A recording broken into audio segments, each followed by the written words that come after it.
back to the SilmFilm Script Discussion, Season 2, Episode 11, Part 4? Yes. Thankfully, Maria's here to save me from my own stupidity. Anyway, so we have kind of structured out, we haven't actually structured Act 2. We've just kind of figured out kind of what's going to be in it. So do you think we start off with the scene of Feanor training the boys? Act 3 or Act 2? Act 2. We're back in Act 2. What was the end of Act 1? The end of Act 1 was his argument with Finwe and Nerdanel. Yeah. Okay. So, right. So we get the plot point of Feanor and Nerdanel, but after that we get Finwe. Right. I think that's a good transition. We went from something relatively quiet and positive to something like really kind of horrifying. So yeah, that's a good turn for Act 2. I don't think that Nerdanel. Question: who actually wins the melee? Which of the 7 sons wins? Who's the best fighter? Is it Caranthir? Caranthir? Caranthir, isn't Caranthir the wrestler? Well, none of them are specifically said to be a wrestler. Isn't anyway? I may be inferring this from some fan fiction I read once, but I wrote. Yes, I think I made Curifin the best wrestler in the group, but that was me personally. Okay, so you just made that up. Okay, I did just make that up. Okay, but what it's based on is that apparently Genghis Khan chose his generals based on who won wrestling matches, because wrestling was supposed to kind of require enough thinking through the situation, like, being a good chess player, except a little bit more physical. Yeah. Right. And more real time. Yeah. Yeah. So there's at least a little bit of a connection there. So I decided to equate wrestling skill with plotting skills, and that made sense to Curifin. So that was my logic, but I did totally make that up for that fanfiction. Okay, well, you did it so convincingly that it's settled in the back of my mind as real. As soon as you said that, like, which one's the wrestler, I'm like, I'm pretty sure that's from my fanfic. Totally guilty. I told you, I read the whole thing. I absolutely did. Well, thank you. And now you have ruined my conception of the Sons of Feanor. Thanks. Why is it ruined? Well, sorry. It's not. Well, because it's 14 chapters of the Sons of Feanor in Mandos. So yeah, that seems good. It's basically a bottle episode. It's kind of like every once in a while, I'll think about something from Lord of the Rings and go, wait a minute, is that something they just made up for the movies? And I have to like really work at trying to pull it apart. Yeah. Because films inevitably make a big impression on your brain more so than books do. Right. If you remember a quote, you remember who said it in the film because you can hear it in their voice. Right. It's Galadriel in the film. It's like, okay, now whose line did she steal? Is this Treeblade? Yes. Is this Tom Bombadil? Who is this who actually said that? Right. And I don't have a problem that they did that, but occasionally it does. It messes up your memory. Well, and Kate Blanchett as Galadriel was a lot of fun. Yeah. Good voice for that. I agree. So let's kind of, so if we do the fight scene first, I feel like, do we need to have that melee actually come to a conclusion where somebody wins? I feel like that's the natural follow-up after Feanor stops it and says, like, no, do this for real, that they should then do it for real. Okay. I mean, well, so who wins? The thing is that, Caranthir being the most obviously aggressive would kind of make sense for that to be him.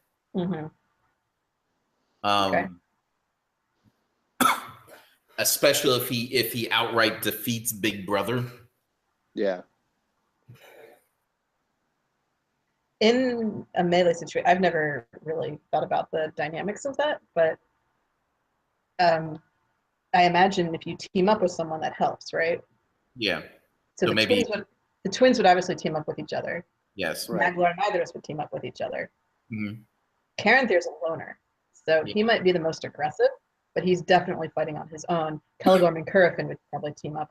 Like, and there's Caranthir. Mhm. That's true. So I Well, think that he's most aggressive, and he can be aggressive, but he's not going to win the whole thing. okay. So then who would you say is second on the aggression scale? Caligorm. Okay. So maybe the final two being Caligorm and Mithros, so we can give Mithros more face time. Sure. And to kind of emphasize that he was horsing around before. Yeah. Yeah. Okay. I'm good with that. So And then after it's over and Caligorm is the last man standing, he kind of, it's quiet for a minute, and then Feanor kind of nods, and then he's like, all right, again. yeah, Mhm. and that's the end of the scene. Yeah, I like that. Okay. So and I specifically don't want Nerdanel to walk in on that if the climactic moment of their relationship falling apart is The next one. the next time that happens, because then it feels like we're just retreading the thing again. Yeah. Yeah. Well, I would be fine having them spend, space apart too. Yeah. Like, I don't want her to walk into every scene where he's there, because then it's a little too much. I agree.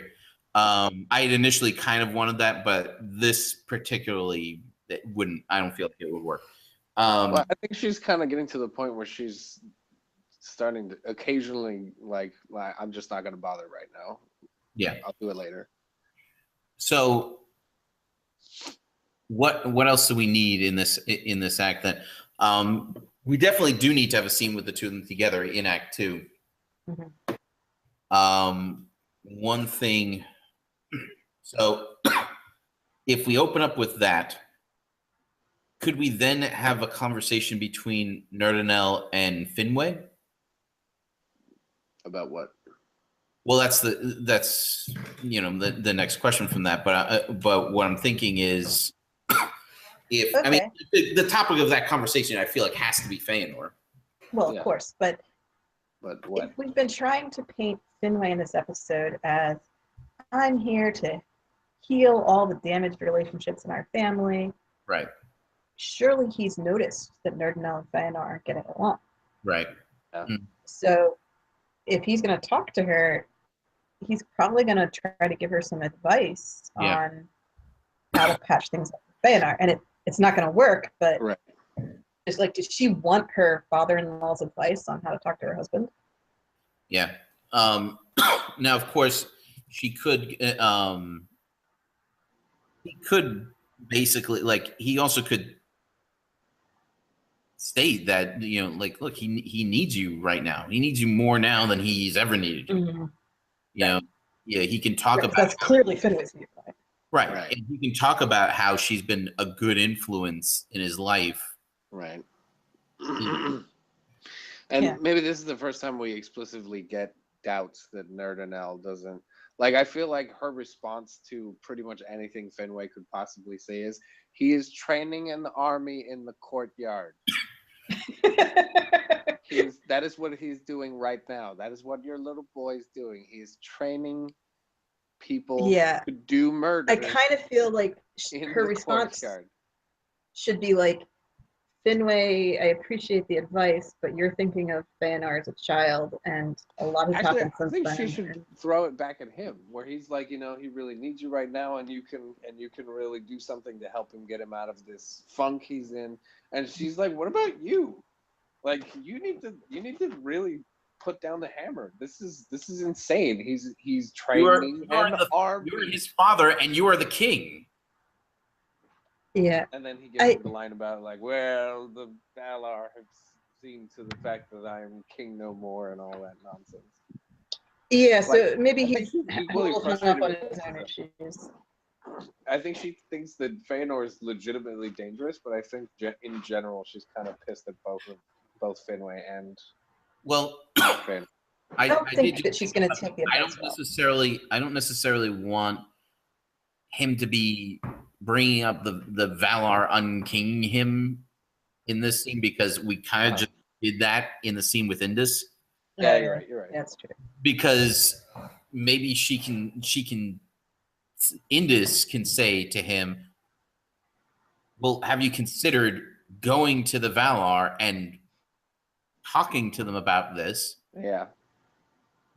You know, maybe there's something you don't understand, or maybe there's something they don't understand About it, yeah. And Finway's like, because no, both no, of no, those things are true. right.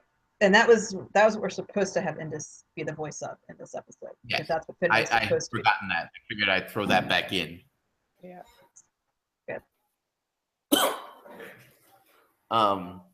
I think she should reference the fact that he's supposed to be their ambassador. Yeah. Regards her. Oops, I lost Brian. I was saying he should she should make reference to the fact that he's supposed to be their ambassador to the Valar. Like that is still part of who he is, he was, right? Yeah. And he's kind of like, well, our relationship has changed. Like I don't think about that in that way anymore. Right. Yeah. So, but Nerdanel can kind of go back to the, like, you're his father. Yeah. You're his father and his king.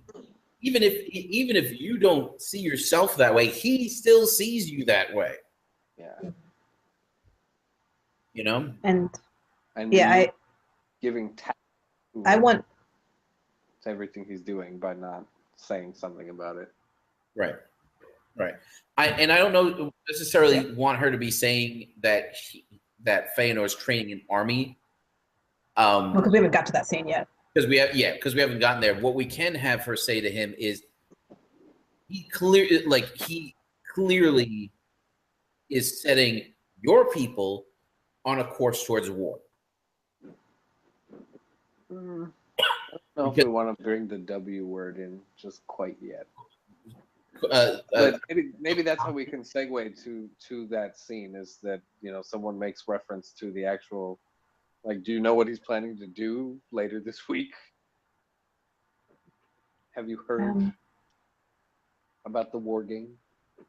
I think that Nerdanel is trying to get Finway to see how serious the situation is. Right. And Finway is trying to tell her how to do damage control. Like, you you and your husband need to do this, that, and the other thing. Specifically on their marriage. Yeah. So the interesting is, if when we get to the scene, the battle scene, if when we get there, Nerdanel doesn't walk up to Feanor right away, but walks up to Finway, and says something. It says something to the effect of, "Are you going to put a stop to this, or do I need to put a stop to this?" And he doesn't. He's slightly horrified, but he doesn't even say anything in response. I don't know if he's horrified. I think he's confused at most. Like, I don't really understand why we're doing this. Yeah. But he wants to do it, so I guess we're doing this. Yeah. And so, well, whatever his response, she then, it's not enough for her, and she goes then to confront Feanor. Yeah. Yeah. That's it. Are you going to talk to him, or am I? Is definitely her line at that point. That's where she's at. Like, someone needs to stop this. Right. And I think the conflict in their previous conversation is that Finway is focused on the small, and Nerdanel, as usual, sees the big picture. Right. Yeah. Exactly. Like a king would. So Nerdanel's a better king than Finway. Yep. All of this would have been totally fine if we had just put the right person in charge. Finwe, Feanor, possibly Fingolfin. Nerdanel for king. So one thing that we need to do, because we're once again getting ahead of ourselves into Act 3 territory here. We need to figure out where the hinge point of the episode, where the midpoint of this episode is, where we transfer from Act 2 into Act 3. So far in Act 2, we have the fight scene, we have the conversation between Finwe and Nerdanel. Yeah. What we could do also is, I feel like the midpoint is going to be the turning away of the messenger of the Valar. Yeah. All right. I feel like that event is kind of the hinge of the episode. So we need to get something between those two scenes. We need to get something, and I'm not sure what. Maybe Indus leaving. Leaving Formanos? Yeah. Yeah, because she just came to visit. So we need to, if we're going to show her arrive, we need to show her leave as well. I don't know. I think she's gone already by this point. Okay. So this is supposed to be like a couple years in between Act 1 and Act 2, I would think. Okay. So from that point of view, we should have Finway's conversation with Nerdanel make it clear that Indus is gone. Yeah. Well, if we're not going to show her leaving, they need to be like, oh, well, when your wife visited. Yeah. That somehow needs to come up in that conversation, so we know she's gone. We can at least drop the hint in the Act 1 conversation between Finwe and Indus that she's not staying for very long. So right. This is just a short visit. Yeah. So we have to give all the context. Right. Okay. Throughout, so people can. So then how do we get from there? I would like something to lead in from there to Ilmari at the gate. Well, what do we need? What else do we need to do in this episode? Because I would actually be fine kind of letting this scene with Nerdanel and Finway kind of be the turning point. In part because I think, if they were on the same page working together, it might have been okay. They might have been able to turn him around. But the fact that their perspectives are so wildly different, that Finway is all about just like the small family unit, and Nerdanel is basically they're kind of focused in the wrong areas, right? Finway's supposed to be the king. He should be seeing the big picture, and Nerdanel is Feanor's wife, right? Like, I mean, I hate to make it about gender roles, but no, it's not about gender roles. It's about family roles. Yeah, her role in the family. Maybe that's not necessarily gender roles. Maybe it's just, she's his wife. Mm-hmm. She should be focused on, but at this point, like, she's exhausted with that, right? Like, well, we shouldn't like condemn her for how she's behaving. I don't want us to think of that, but like, the reason why she's not being a very, attentive, very family-oriented, focused wife is because doing that with Feanor is the most exhausting shit in the world, right? Like, at this point, she's kind of tired of being married to Feanor. Mm-hmm. Not just because of, like, all of the big problems, but I really feel like he is, like, the needs that Feanor would have in a relationship have got to be exhausted. Yeah. Right? I can see that. So, I think she still wants to be that, but I think she's just so done. Well, yeah, like she's more focused on things that, well, first of all, things that are bigger than her family, which I think is the right perspective, but also things that are, like, compared to solving, the problem of Feanor, that's a much smaller problem, even though the impact will be much wider. Right. I feel like she feels like that's a tackleable problem that she can wrap her prodigious intellect around, whereas dealing with the emotional baggage that Feanor has to work through, which of course he's doing none of that himself, right? Is just a draining and exhausting experience. And Yeah, so, Finway's coming from this perspective of like he hasn't been in the shit of their marriage. And he's like, well, what you need to really do is this. Like he's mansplaining, basically, right?